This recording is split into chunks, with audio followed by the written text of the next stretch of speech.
ഒരു ടൗൺഷിപ്പ് വന്നാലും ഇവർക്ക് സന്തോഷം തന്നെയായിരിക്കും. പഴയ സ്ഥലത്തല്ലെങ്കിലും അവർ കൂടെ തന്നെ പശുവിനും പട്ടീനും എല്ലാവരും കൊണ്ടുവരും എന്നുള്ള ഒരു ഉറപ്പ്, ഒരു വിശ്വാസം ഉണ്ട് നമുക്ക്. സത്യം പറഞ്ഞാൽ ഡോഗ്സിന് ആ ഒരു ഫാമിലിയിലെ അറ്റാച്ച്മെൻറ്റും കുട്ടികളിലെ അറ്റാച്ച്മെൻറ്റും അവരെ വിട്ടു പോവേയില്ല. സത്യം പറഞ്ഞാൽ അവർക്ക് സംസാരിക്കാൻ പറ്റില്ല, എവിടെയാ വേദന, എവിടെയാ ട്രീറ്റ്മെൻറ്റ്. സത്യം പറഞ്ഞാൽ നമുക്ക് കണ്ണിന് വെള്ളം വരും. നമ്മൾ ഒരുപാട് ബുദ്ധിമുട്ട് അനുഭവിച്ചിരുന്നു ഈ ഡോഗ്സിൻ്റെ കാര്യത്തിൽ, ഡോഗ്സും കാറ്റിൻ്റെയും കാര്യത്തിൽ. അവർക്ക് ഓണറിന് ആ സ്ഥലം വിട്ടിട്ട് വരാൻ അവർക്ക് താല്പര്യം ഇല്ലായിരുന്നു.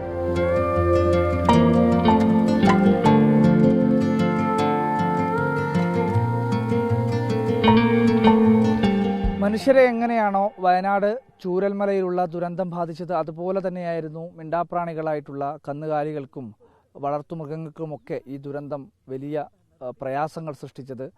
മനുഷ്യർക്ക് ആരോടെങ്കിലും അവരുടെ ദുഃഖങ്ങൾ പറയാം, പക്ഷേ മിണ്ടാപ്രാണികൾക്ക് അത് ആരോടും പറയാൻ വേണ്ടി കഴിയില്ലായിരുന്നു. പക്ഷേ ആ സമയത്ത് എത്തിയിട്ടുള്ള രക്ഷാപ്രവർത്തകരും ഈ മൃഗസംരക്ഷണ വകുപ്പിൻ്റെ ഒരുപാട് ജീവനക്കാരും ഡോക്ടർമാരും എല്ലാം ചേർന്ന് ഒരുപാട് കന്നുകാലികളെയും വളർത്തുമൃഗങ്ങളെയും ഒക്കെ രക്ഷപ്പെടുത്തിയിട്ടുണ്ട്. ആ കൂട്ടത്തിൽപ്പെട്ട ഒരു വ്യക്തിയാണ് നമ്മളോടൊപ്പം ഉള്ളത്, ഡോക്ടർ ശർമ്മദ. ആ ദിവസത്തെ ഇപ്പോഴും നമ്മൾ ഓർമ്മിക്കുമ്പോൾ വലിയ പ്രയാസമായിരിക്കും, സങ്കടമായിരിക്കും.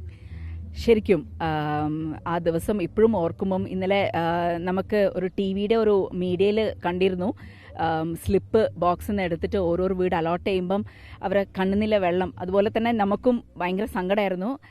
അതുപോലെ തന്നെയായിരുന്നു മൃഗങ്ങൾക്കും. ഒരുപാട് പശുക്കളും ഏകദേശം 80ഓളം പശുക്കൾ പോയിട്ടുണ്ടായിരുന്നു. 10-20 ആട്, 9 എരുമകളും, പിന്നെ ഒരു 2000-ന് മുകളിൽ കോഴികളും, പിന്നെ നമുക്കറിയാം പട്ടികളും പൂച്ചകളും. അതിനെയൊന്നും എണ്ണം എടുത്തിട്ടില്ല എന്ന് മാത്രം. അപ്പം ഇത് ഫുള്ളും നമ്മൾ ഏകദേശം നമ്മുടെ മൃഗസംരക്ഷണ നമ്മൾ ഈ സർക്കാർ തന്നെ മൃഗസംരക്ഷണ വകുപ്പിന് ഏകദേശം കോടികൾ രൂപ ഇതിന് മാറ്റിവെച്ചിട്ട് നമ്മൾ ഈ പോയ നഷ്ടപ്പെട്ട മൃഗങ്ങൾക്ക് എല്ലാവർക്കും നഷ്ടപരിഹാരം നമ്മൾ കൊടുത്തിട്ടുണ്ട്. ഏകദേശം 2.5 കോടിയോളം നഷ്ടപരിഹാരം നമ്മൾ കൊടുത്തിട്ടുണ്ട്.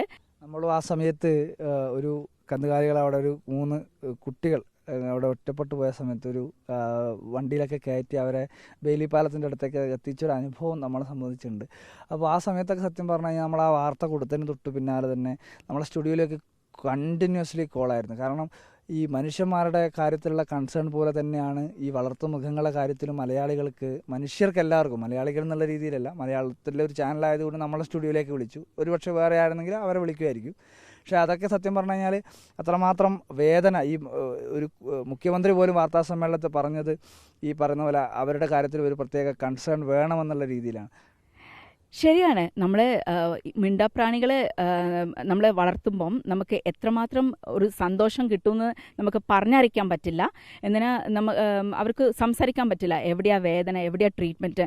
നമ്മൾ ഒരുവിധം വലിയ പശുക്കളോ പട്ടികളോ ഉണ്ടെങ്കിൽ ഓണറിൻ്റെ കഴിയുന്നതാണ് നമുക്ക് എന്താ ഭക്ഷണം കഴിക്കുന്നില്ലേ, ഇല്ലെങ്കിൽ അസുഖം എന്താണ്, നമുക്ക് അല്ലെങ്കിൽ വയറുവേദനയാണ്, ഇവിടെയാണ് ട്രീറ്റ്മെൻറ്റ് ചെയ്യേണ്ടത്, അല്ലാതെ യൂറിനറി ഇൻഫെക്ഷൻ ആണ്, ഇതൊന്നും പറയാനറിയില്ല. നമ്മൾ നോക്കിയിട്ട് എവിടെയാണ് അസുഖം, എവിടെയാണ് വേദന, ഹിസ്റ്ററി ഓണറെടുത്ത് ചോദിച്ചിട്ടാണ് നമുക്ക് മനസ്സിലാക്കുന്നത്.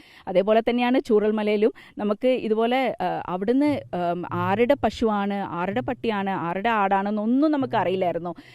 നമ്മൾ പെട്ടെന്ന് തന്നെ ഡേ 1 തന്നെ നമ്മൾ ഇതുപോലെ വിളിച്ചു പറഞ്ഞിട്ട് നമ്മളെ ചീഫ് വെറ്റനറി ഓഫീസറും ജില്ലാ മൃഗസംരക്ഷണ വകുപ്പിലെ ഓഫീസറും എല്ലാവരും ചേർന്ന് ഉടൻ തന്നെ ഒരു ഹെൽപ്പ് ഡെസ്ക് തുടങ്ങി. അത് കൂടാതെ തന്നെ നമ്മൾ ഇമ്മീഡിയറ്റ് വെറ്റനറി ട്രീറ്റ്മെൻറ്റ് തുടങ്ങി. അപ്പം 2-3 ദിവസം ആയി അവർ ഭക്ഷണമൊക്കെ കഴിക്കാതെ വന്നത്. അപ്പം അതൊക്കെ എന്തായാലും മനുഷ്യർക്ക് പോലെ തന്നെ മൃഗങ്ങൾക്കും ഒരുപാട് കൺസേൺ ആണ് ആൾക്കാർ. സത്യം പറഞ്ഞാൽ നമുക്ക് കണ്ണിന് വെള്ളം വരും. നമുക്കും അറിയാം പെറ്റ്സിനെ വളർത്തുമ്പം എത്രയാണെന്ന്. നമുക്കതിനൊരു ബെസ്റ്റ് എക്സാമ്പിൾ എത്രയോ ഡോഗ്സ് ഉണ്ട്. ഇപ്പോൾ ഓണറിൻ്റെ കൂടെ തന്നെ ഒരു സിംഗിൾ ലവറാണ്. ഒരു എത്രയോ സ്ഥലത്ത് റെസ്ക്യൂ ടീമിന് ഇവിടെയാണ് ഓണർ കിടക്കുന്നത്, ഓണർ മരിച്ചു പോയിട്ടുണ്ടെങ്കിൽ അവിടെ തന്നെ വന്നിട്ട് ഡോഗ് കിടക്കുകയാണ്. അതിൻ്റെ കോഫിനിലൊക്കെ പോയിട്ട് ഡോഗ് നമ്മളെ ഓണർ പോയല്ലോ എന്നുള്ള രീതിയിൽ എത്രയോ ഡോഗ്സ് അവിടെ മണ്ണിൻ്റെ അടിയിലൊക്കെ കിടക്കുന്നുണ്ട്. അതേപോലെ തന്നെ തന്നെ നമ്മൾ ഈ ചൂരൽമലയിൽ തന്നെ കണ്ടാൽ നമ്മൾ ഒരുപാട് ബുദ്ധിമുട്ട് അനുഭവിച്ചിരുന്നു ഈ ഡോഗ്സിൻ്റെ കാര്യത്തിൽ, ഡോഗ്സും കാറ്റിൻ്റെയും കാര്യത്തിൽ. അവർക്ക് ഓണറിന് ആ സ്ഥലം വിട്ടിട്ട് വരാൻ അവർക്ക് താല്പര്യം ഇല്ലായിരുന്നു. അതുപോലെ തന്നെ അവർക്ക് അവരുടെ ഓണറിനെ വേണം, നമ്മൾ വിളിച്ചിട്ടും വരുന്നില്ല, ഭക്ഷണം കഴിക്കാൻ കൂട്ടാക്കുന്നില്ല, ഒന്നിനും അവർ താല്പര്യപ്പെടുന്നില്ല. എന്നിട്ട് നമ്മൾ ഒരുപാട് ശ്രമിച്ചിട്ടാണ് നമ്മൾ അവരൊക്കെ കൊണ്ടുവന്നിട്ട് വേറെ ആൾക്കാരെ ഏൽപ്പിക്കുന്നത്. ഡോഗ്സിന് ആ ഒരു ഫാമിലിയിലെ അറ്റാച്ച്മെൻറ്റും കുട്ടികളിലെ അറ്റാച്ച്മെൻറ്റും അവരെ വിട്ടു പോവേയില്ല. സത്യം പറഞ്ഞാൽ ഈ ഒരു ടൗൺഷിപ്പ് വന്നാലും ഇവർക്ക് സന്തോഷം തന്നെയായിരിക്കും. പഴയ സ്ഥലത്തല്ലെങ്കിലും അവർ കൂടെ തന്നെ പശുവിനെയും പട്ടീനെയും എല്ലാവരും കൊണ്ടുവരും എന്നുള്ള ഒരു ഉറപ്പ്, ഒരു വിശ്വാസം ഉണ്ട് നമുക്ക് സത്യം പറഞ്ഞാൽ. എന്തായാലും അത് തന്നെയാണ്. കാരണം മനുഷ്യർക്ക് അവരുടെ സങ്കടങ്ങൾ, വേദനകൾ, ശരീരത്തിലൊരു മുറിവ് പറ്റിയാൽ എൻ്റെ മുറിവ് ഇതാണ്, എനിക്കിങ്ങനെ പറ്റിയതാണെന്ന് ആരോടെങ്കിലും പറയാം, ഒരു ഡോക്ടറെ അടുത്ത് പോയി ചികിത്സിക്കാം. പക്ഷേ മൃഗങ്ങൾക്ക് അത് ആരോടും പറയാൻ വേണ്ടി കഴിയില്ല. ഒന്നുകിൽ ആ വേദന മുഴുവൻ അവർ സഹിക്കണം, അല്ലെങ്കിൽ മറ്റാരെങ്കിലും അവരെ സഹായിക്കാൻ തേടിയെത്തുന്നവരെ അവർ കാത്തിരിക്കണം.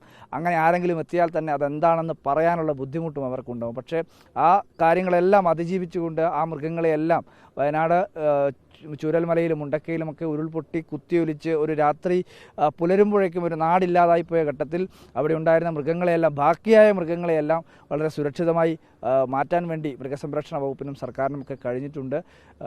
ആ സമയത്തുണ്ടായിരുന്ന സന്നദ്ധ പ്രവർത്തകരുടെയും ഫയർ ആൻഡ് റെസ്ക്യൂവിൻ്റെയും മൃഗസംരക്ഷണ വകുപ്പിൻ്റെയും ഒരുപാട് പേരുടെയൊക്കെ ഒരു കൂട്ടായ ശ്രമത്തിൻ്റെ ഭാഗമായാണ് അവരൊക്കെ സുരക്ഷിതമായി ഇപ്പോൾ നിൽക്കുന്നത്.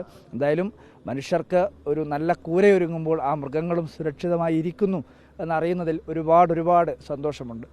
വീഡിയോ ജേർണലിസ്റ്റ് മഹേഷ് കുമാറിനൊപ്പം reporter Arjun Kalyad, in Reporter, Wayanad.